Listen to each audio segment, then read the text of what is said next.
Do you know about a sickness called facial arteriovenous malformation? I was born with it. It made a big bump grow in the middle of my face. This sickness is something you're born with. It happens when your arteries and veins, which usually do different jobs, get connected.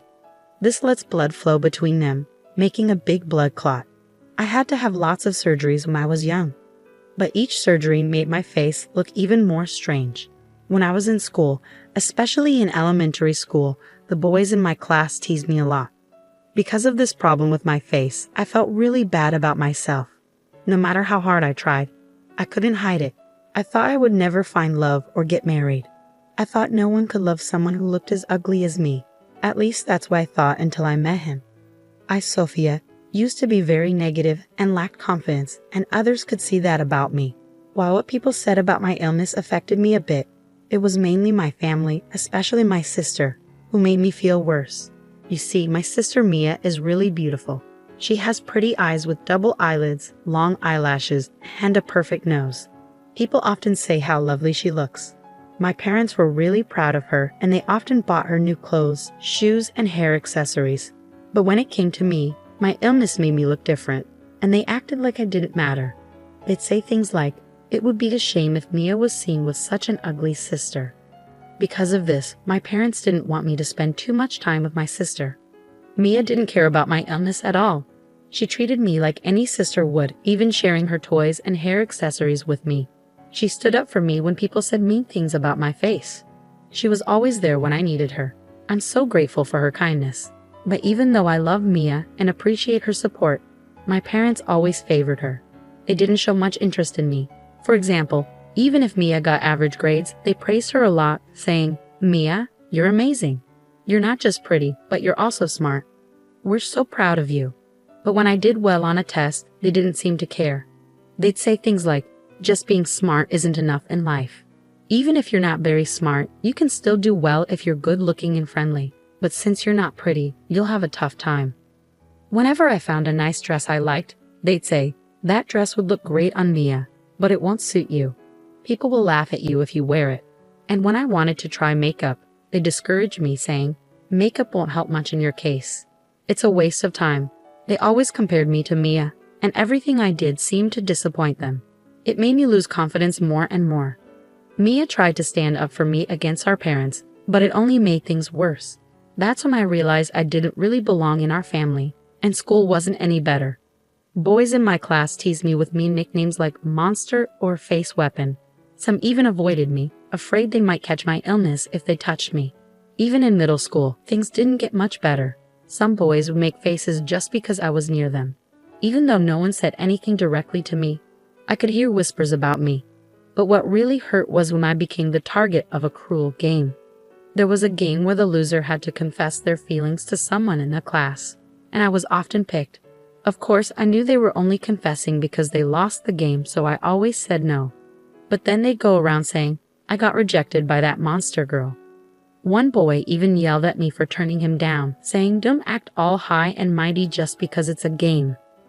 At the time, it felt really unfair to me, but I was convinced that my face was a problem.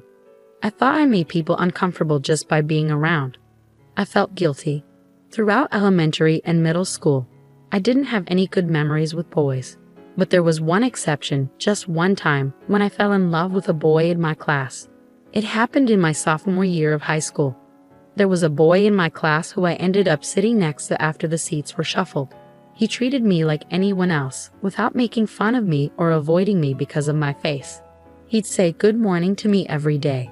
I knew he didn't have any romantic feelings for me, but his simple greeting brought me so much happiness amidst all the teasing and avoidance. Naturally, I started to like him.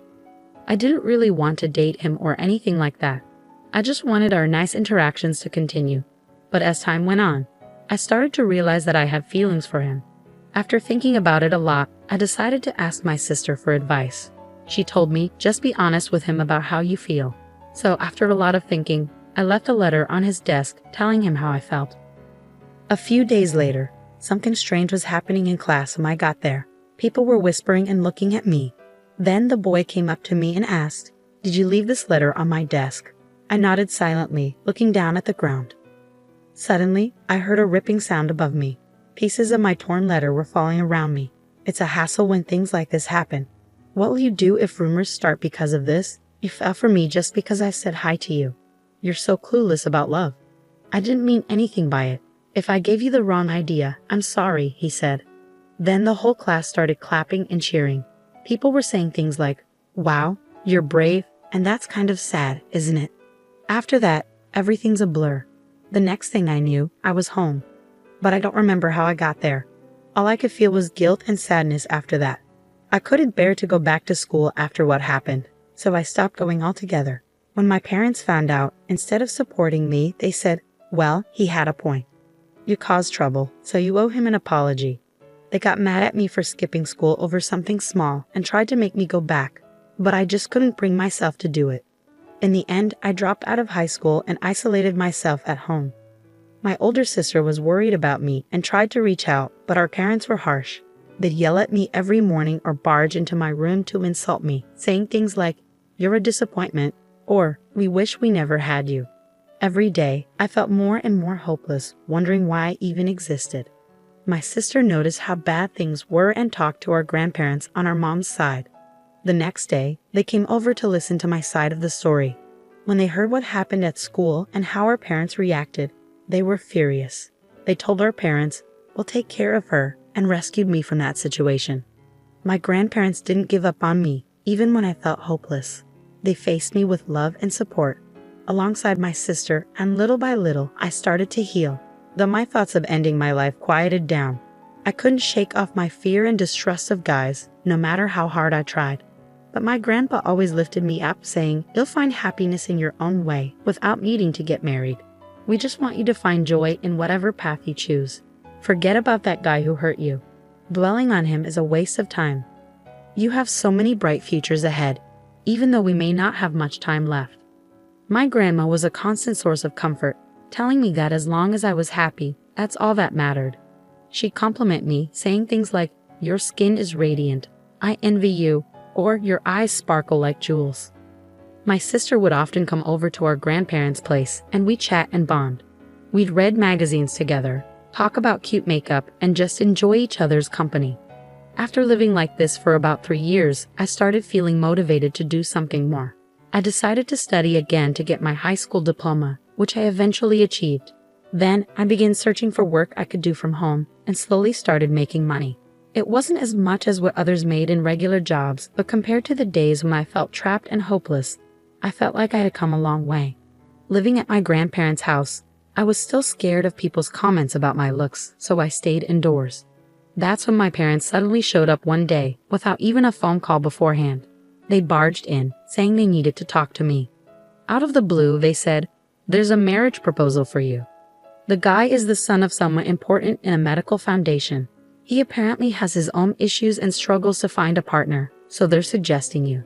Isn't this great? He's wealthy, and he's willing to take someone like you, who's seen as a burden on society. I was shocked by this sudden news, but my grandparents stepped in to support me. They argued that it wasn't fair to make such a big decision without considering my feelings. My dad, sounding convincing, said, this might be her only chance. She's been through so much because of how she looks. Why not see this as an opportunity for her to be happy? I looked at the guy's photo in the marriage document. His face was partly covered by his hair, but I could tell he was overweight and had a peculiar look. I guessed he might also be facing pressure to get married, or he might have some unusual preferences. But even if I said no to the proposal, it seemed like negotiations with the other family were already happening. They were wealthy, and my parents would probably try to push me into the marriage. Despite my own feelings, I felt like I had to accept the marriage proposal to protect my grandparents from any potential trouble. When I said I would accept, my grandparents were shocked. They hugged me tightly, trying to convince me otherwise. You don't have to agree to something so ridiculous, they said. But through tears, I told them, Grandma, Grandpa, until now, I felt like life had no meaning. But because you were there for me, I found joy in living. I can never thank you enough. But I don't want to cause you any more trouble, so I've decided to go through with this marriage proposal. Maybe, like Dad said, this is my only chance. My grandparents cried silently and hugged me tightly. A few days later, I had to meet the guy from the proposal, Matthew, and his parents. I didn't expect this meeting to change anything. Matthew seemed shy and kept his head down. His hair covered most of his face and his skin looked rough. He spoke so softly that I sometimes couldn't hear him. During our meeting, he hardly looked at my face and answered questions with short sentences. I couldn't help but wonder, is this man really going to be my husband? He can barely hold a conversation. But I felt like I had no choice. Both sets of parents were so eager about the marriage, acting like it was already decided. I felt pressured, like I couldn't say no. Eventually, everything was arranged. As the son of a wealthy family, Matthew provided us with a luxurious apartment filled with expensive appliances and furniture. But our conversations didn't flow well. It was like he didn't even see me. He was so quiet all the time. His constant silence started to weigh on me, so I tried to start a conversation. "Why did you agree to this marriage, Matthew?" Surprisingly, he began to take off his shirt. Confused and panicked, I saw that his skin was red and inflamed. He explained, "I have a skin condition called psoriasis. It's not contagious, so don't worry. But because of how it looks, I've never had any romantic experiences. People even spread rumors that I had an STD, which isn't true. And because of my appearance, my parents don't want anything to do with me. They probably arranged this marriage to get rid of me. I'm sorry for dragging you into this." After he explained, he put his shirt back on and bowed deeply to me. I noticed some inflammation on his hairline, and I realized he was growing his bangs long to hide it. "I understand. Please don't worry," I said. "I'm in a similar situation." When he looked up, I told him everything about my past. Hearing my story about high school, he started to cry. "I can't believe someone would treat you like that.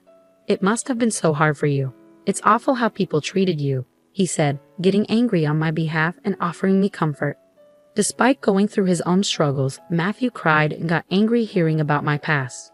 I couldn't help but think, how kind is this man? When I asked him, he blushed and smiled shyly, saying, "I was thinking the same thing." From that moment on, we spent the whole night sharing our life stories, crying, getting angry, and understanding each other. I tried to learn more about his skin condition and researched different treatments, including diet changes and supplements. I noticed he was picky about food, especially vegetables, so I experimented with different flavors and cooking methods to make meals he enjoyed. Gradually, he started to enjoy eating more and began to feel better physically. We also started doing things like yoga to reduce stress and had many conversations. I saw Matthew's smile grow over time. He never said anything negative about my appearance. Instead, he would blush and say, "You're cute." Once, when I asked if he disliked how I looked, he reassured me, saying, "Not at all. It's part of who you are, and I think it's cute. You've been through so much, but you've stayed strong. I don't think there's another woman who's as strong and wonderful as you," Matthew told me, and those words brought me so much comfort. Over the next few years, we worked on a plan to improve his skin condition. His inflammation started to calm down, and the redness on his hairline became less noticeable. Plus, with his disciplined lifestyle, he lost weight and transformed into a slim and handsome Matthew. I couldn't help but fall in love with him all over again when he trimmed his bangs. It suited him so well. Matthew, who used to be shy about his skin condition, said, "I feel a bit embarrassed to show Sophia." But as he gained confidence, people at his office started to see him differently. He hadn't told anyone about his disease before, thinking they wouldn't understand. But when he finally opened up, he was surprised that everyone accepted him. They even said, "Why didn't you tell us earlier? Trust us more." One day, as we were enjoying our time together, Matthew suddenly suggested, "Hey, what do you think about having a wedding ceremony?" Even though I had become a bit more positive since marrying him, the idea of facing a large crowd still scared me. When I hesitated, he reassured me, saying, "If you really don't like the idea, we don't have to do it." But I thought it would be a nice way to thank the people at my company who supported me. And it's all thanks to you, Sophia, that I can even think about this. The old me would have never considered a wedding because I was too ashamed of my skin condition. But with your help, my symptoms have improved, and I feel like I can face the future more confidently. His kind words touched me, and after thinking it over, I decided to take a step forward and agree to have a wedding ceremony. Since I didn't have many friends, I only invited my parents, grandparents, and my sister. However, less than 4 months before the wedding, my sister found out she was pregnant and decided to avoid gatherings for safety reasons. So in the end, only my parents and grandparents attended. My grandparents were happy to be there, but my parents clearly weren't thrilled about it. Despite their disapproval, they couldn't refuse due to their status, so they reluctantly came. The same went for Matthew's parents. They didn't seem pleased, but because some of their associates and acquaintances were attending, they reluctantly agreed to come. Both sets of parents were skilled at putting on a facade, so they said things they didn't truly mean in front of the other guests. They'd say things like, "We struggled with his illness, but we're happy to see how well he's grown." Or, "We're proud of our child for facing prejudice with strength." They even pretended to be moved to tears, and some guests, fooled by their false emotions and words, shed sympathetic tears. I couldn't help but feel astonished by their audacity, wanting to appear good despite everything. But Matthew wasn't one to stay silent. Our parents could see that. When it was time for him to speak, he chose to share about his past. He talked about how he faced discrimination in school because of his skin condition, even though it wasn't contagious. People avoided touching anything he touched. Meeting and marrying me had given him hope. He also spoke about my struggles, how I was constantly compared to my older sister and verbally abused by our parents. He mentioned how I was deeply hurt by their words and couldn't even go outside because of cruel comments from classmates about my facial disease in high school. He also shared how he was berated by his parents for his skin condition, being called dirty repeatedly, and he showed proof of their mistreatment. With a determined resolve, Matthew played a recording of his parents' hurtful comments about his skin condition. The recording echoed through the venue, capturing awful statements like, "Your skin disgusts us," and "We regret having a child with such dirty skin." His parents tried to stop it, but it was too late. The stunned silence of the guests spoke volumes, and my parents looked uncomfortable as whispers spread around them. Despite the awkward ending to our wedding, many guests expressed support, saying, "You've been through a lot, and we're here for you." However, this revelation caused a stir later on. It turned out that Matthew's parents were leaders of a non-profit organization dedicated to supporting disabled individuals, advocating for a society where they can live without barriers. The fact that they mistreated their own son, who had a skin condition, contradicted their organization's principles. Criticism and opposition arose, leading them to step down from their leadership roles in the organization. As for my parents, it came to light that they had accepted a hefty dowry to arrange my marriage to Matthew. They were branded as monsters who sold their own child for money by those around them. However, they foolishly squandered the dowry on their own selfish desires and decided to gamble in the stock market without any knowledge, resulting in significant losses. Eventually, they found themselves in debt exceeding $200,000, far surpassing the dowry they received. They had the nerve to ask for our help, but we firmly declined. Despite their persistent attempts, we decided to cut ties with them and move away, changing our phone numbers. Now we're living happily together. It seems like fate truly brought us together. I'm incredibly content at this moment. Though the beginning was rough, meeting and marrying Matthew has brought me immense happiness. Thank you for sticking with me until the end. I hope to catch up with you again in the future.